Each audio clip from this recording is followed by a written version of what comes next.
Mickaël Quiroga, vous voulez fêter un anniversaire ?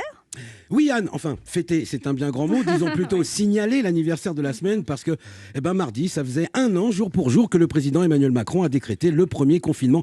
Et apparemment, on est parti pour fêter ça. Ah bon, on va le fêter avec du champagne, un gâteau ? Non, avec un confinement.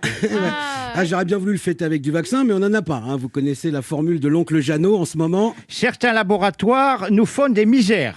Voilà, du coup, des vaccins, il n'y en a pas. En tout cas, beaucoup trop peu. Là, en ce moment, l'ambiance dans les centres de vaccination, c'est comme s'ils avaient invité 500 personnes à un apéro, mais il n'y a qu'une chips. Vous voyez, et en plus, faut se battre pour avoir un rendez-vous pour pouvoir en manger un bout. Alors, vous me direz, on a bien réussi à faire une cérémonie des Césars sans les films. Pourquoi pas une campagne de vaccination sans les vaccins ? En plus, certains doutes planent déjà sur les effets secondaires liés au vaccin AstraZeneca. Les Français ne savent plus trop à quel sens jouer parce que dimanche, on a eu Jean Castex. Il faut avoir confiance dans ce vaccin et se faire vacciner. Lundi, Emmanuel Macron. La décision qui a été prise, c'est de suspendre par précaution la vaccination avec AstraZeneca. Et mardi, Olivier Véran. On fait un pas de côté et on regarde comment ça se passe. Nous continuerons comme ça. C'est la sécurité que nous devons aux Français. Voilà, en clair, pour résumer la position du gouvernement. Je ne sais pas, je ne sais plus, je suis perdu. Alors, on devrait reconfiner l'Île-de-France, oui, ça, d'accord, voilà, si l'incidence dépassait, souvenez-vous, les 400 pour 100 000 habitants. Mardi, lorsque le président s'est entretenu avec des réanimateurs et une délégation du conseil scientifique pour étudier les différentes options, on en était déjà à 418,9. Et on est jeudi, les gars.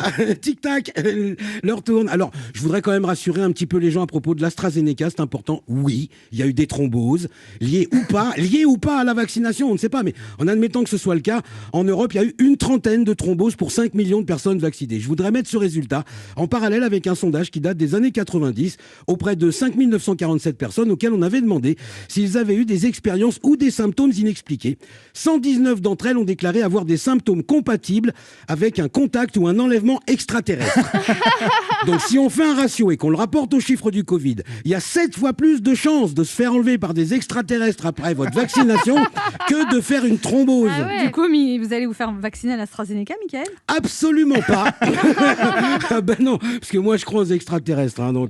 Non, la vérité c'est que je suis prêt à recevoir n'importe quel vaccin, je vous le dis, pourvu que ça fonctionne. J'en peux plus d'attendre. Je me demande même si je vais pas tout bonnement choper le Covid pour être immunisé. Je commence à regarder les poignées de porte et les rampes d'escalier avec gourmandise.